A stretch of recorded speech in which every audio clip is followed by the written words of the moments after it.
Why does the Lego Hulkbuster and the Black Panther bust get so much hate? These two sets came out in 2022 and they were pretty expensive, but as soon as they came out, people were hating on them so badly. Every single review was saying that they weren't worth it, the price was too much, and so many other things. A lot of people were saying it might even be the worst set of the year, and I even admitted to it. So what makes these sets get so much hate? Why are these sets so bad? Let's go through that right now. So let's go back to 2022.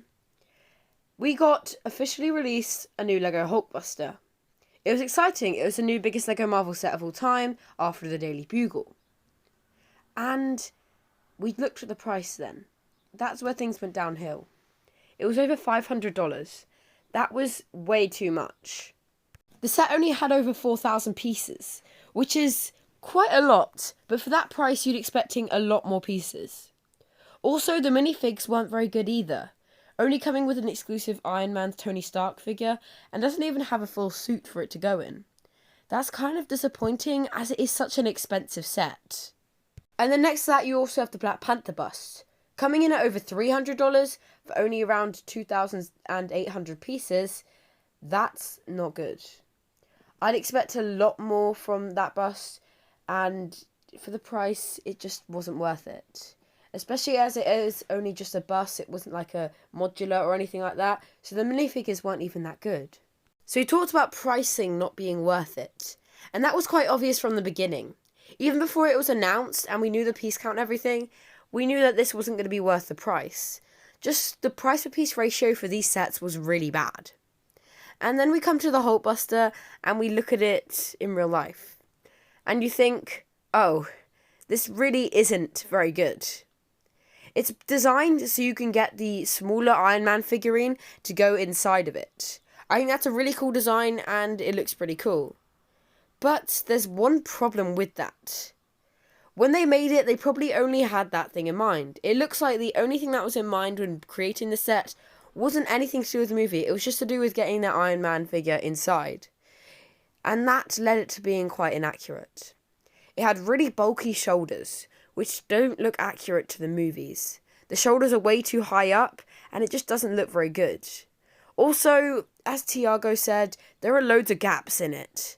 You can see a lot of the mechanics inside because there aren't many places covering up it all.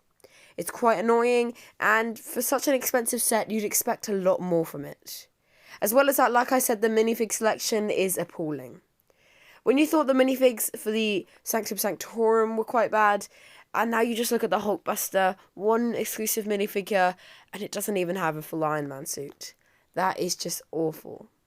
Also, the way that they designed it so the Iron Man can get inside, you also have to buy the Iron Man on top of that.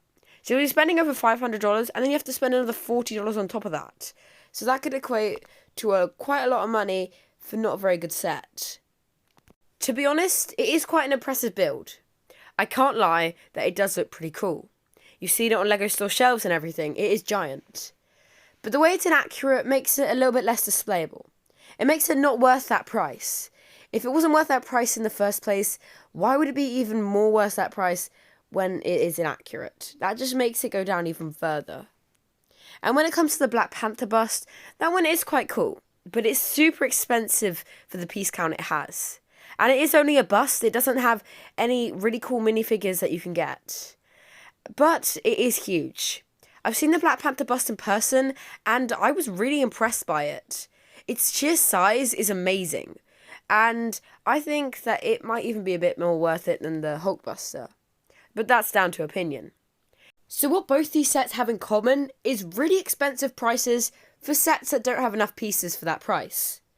When we come to the Daily Bugle, if you think about it, it has 3,700 pieces, almost as much as the Hulkbuster, but after being adjusted in August for the pricing, it is now around £300 or a little bit over $300, which is a lot of a difference between the Hulkbuster and the Daily Bugle.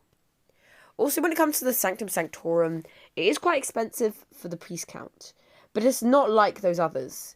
It's expensive, but not too expensive. I found that LEGO Marvel is raising their prices a bit after that price raise in August, But still, the prices have been reasonable for the Sanctum and the Daily Bugle. But when it came to the Black Panther and Hulkbuster prices, that's where things started to get out of hand. So that's why the Hulkbuster and the Black Panther bust get so much hate. I really hope you enjoyed this video. I really hope it informed you on everything about it. I'll see you all next time.